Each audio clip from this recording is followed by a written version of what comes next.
আলাইকুম রহমাতুল্লাহ বরকাত। হাদিস বুখারী হাদিস 5327।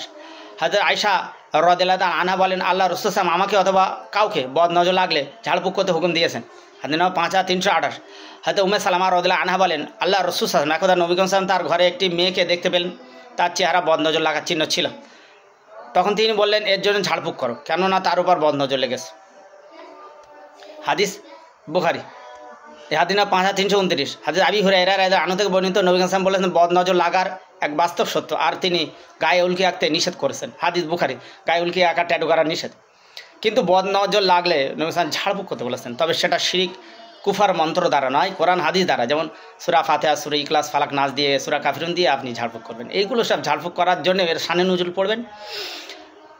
হ্যাঁ, এগুলো দিয়ে আপনি ছাড়বেন, কিন্তু তাবিজ তামিমা বাদে শিরিক শিরিক শিরিক। সে আপনি মাদারের তাবিজ বাঁধলে, মাদারের সুতো বাঁধলেও শিরিক হবে। ভাই, মাদারওয়ালা কিন্তু আপনার সুতো বাঁধতে বলিনি। মাদারওয়ালা আপনার কাছে কালেমার দাওয়াত নিয়ে এসেছে, কোরআন নিয়ে এসেছে, সালা নামাজ নিয়ে এসেছে, আর আপনি তাবিজ কবজের ব্যবসা খুলে আপনি মাদারওয়ালার বড় ভক্ত সাজতে যাচ্ছেন। কে হে আপনি?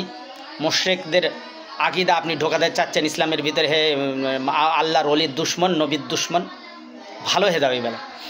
অবশ্যই অবশ্যই নবী সাল্লাল্লাহু আলাইহি ওয়াসাল্লাম যেটা ঝাড়ফুঁক করতে হলো সেটা জায়েজ, কিন্তু তাবিজ তামিমা শিরিক।